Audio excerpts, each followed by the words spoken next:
Let's get some big news for New York City FC. That looks very shiny and lovely, doesn't it? New York City Council has officially approved plans to construct a 25,000-seat stadium for MLS side on Thursday. The new stadium is set to open in 2027 in Queens, directly across from Citi Field. The project will also include retail and housing developments and construction of a school. According to the mayor's office, the development is projected to bring in $6 billion over the next 3 decades. The next and final step for approval in the process is for Mayor Eric Adams to not veto the council's decision within the next 5 days. Well, we now welcome New York City FC Chief Executive Officer Brad Sims onto the programme. Brad, thanks so much for joining us. This must be a special day in the history of the club. It sure is. Yeah, it's been 10 years in the making. You know, when this club was founded 10 years ago, the club and our ownership made a promise to New York City that we were going to get a stadium built. It was going to happen in the 5 boroughs.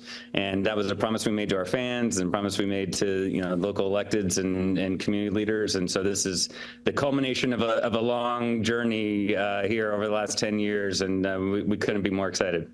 Now, there's sort of several journeys along that way, the most recent of which is getting this over the line in Queens. But I want to go back even further from when the club was founded until now. The journey across the Yankee Stadium site to the Belmont Park site, now settling in Queens. Can you just sort of take us through what this journey has been like to finally get this over the line? Yeah, it's crazy. So I've been with the club a little over 5 years. This is my 6th season with the club. But even prior to me joining, the club had vetted over 40 sites within the 5 boroughs. Had gone deep, seriously, in a number of different sites that you just mentioned. And probably my first 2 years on the job, we were really focused on a site in the Bronx, not too far from Yankee Stadium, and that deal fell through in I think the summer of 21, and then it was like, all right, dust off all the different sites that we had looked at over the previous 6-7 years, and we looked at a few, and ultimately Queens kind of just kept calling us, and it was one of the very first locations that the club looked at, going back as early as 2014, I believe. And so it's just it takes a lot of great partners and great leadership, especially politically, to get a project of this magnitude done, and really we have an amazing cheerleader, champion, leader, and council member Francisco Moya, who really, it was his vision for a project like this to happen in his district in Queens, and he came to us, we linked up, and he said, this is where you guys need to be. This is the place. I'll help get it done. And then Mayor Adams has been a huge supporter as well. And just kind of each of the pieces of the puzzle started coming together with elected officials throughout New York, from the community board level all the way up, like I said, through the city council and the mayor. And it's just kind of everything is just really falling into place, which is not easy to happen, especially in a city like New York. And so we're just very fortunate to have great leadership from an elected officials standpoint from the city, and then also community leaders. Everyone kind of lined up every step of the process. This Euler process throughout New York City in the last 7 months.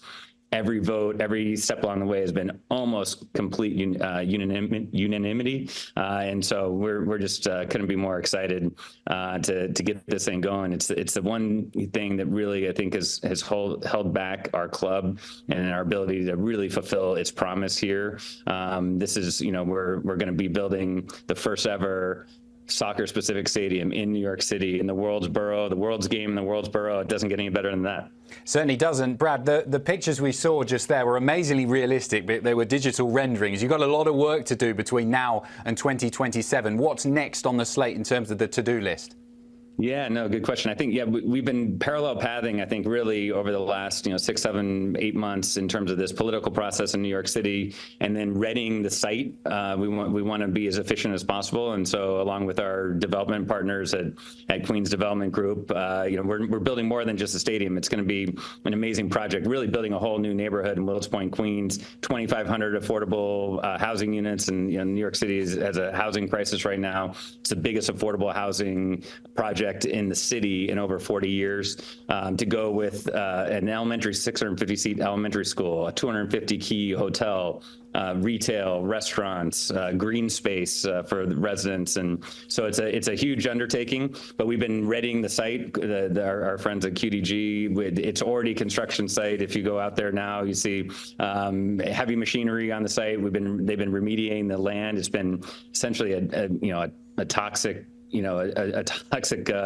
wasteland for decades there, infamously or famously dubbed the Valley of Ashes from The Great Gatsby is this area. So, we've been working on that, and then we've been working on the architectural component, the design, and getting that to a point where we're able to get construction documents drawn in the next few months, and they're all kind of culminating together to have a groundbreaking, hopefully later this summer, at the end of the summer, and then we'll be ready. We'll be right on target for that beginning of the 2027 MLS season. Now, you were saying that not having your own stadium was holding the club back.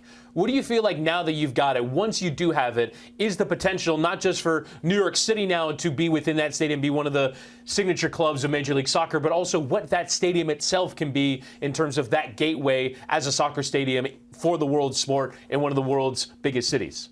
Absolutely. Yeah, great question. I mean, I think that to me, my vision for this club has been, that we have the potential to be the flagship and I think the undisputed flagship club of Major League Soccer. We haven't been that, in our first 10 years. And I don't think you're practically disqualified from being that if your home stadium is a baseball stadium, much less two baseball stadiums. So, I think for us, it's this ability to really take, New York, we already know the stats, the data tell us that New York is already the biggest soccer market in the U.S. and it's the biggest market, period. And so the ability, the diversity in our market, the talent, the upcoming talent that we see from the youth soccer stage, whether that's in our academy or whether that's throughout this city, throughout the 5 boroughs and beyond in the greater tri-state area. It's just, this is a soccer hotbed, and it's just waiting for this authentic soccer experience that we'll be able to deliver. So we think that this is going to be an amazing recruitment tool for players. I think players from around the world are going to want to come play here. We think it's an amazing recruitment tool for events, for the biggest events in global soccer, whether that's U.S. men's national team, U.S. women's national team, whether that's the European clubs that have been coming over pretty much every summer for friendly matches. Like, they're going to want to be playing in the biggest market, the most important market in the U.S., in New York City, and they're going to want to be playing in the crown jewel of soccer stadiums in New York. Brad, it's an exciting time for the city and the club. Thanks so much for joining us here on Scoreline. Thank you very much. Thanks, guys. Appreciate it.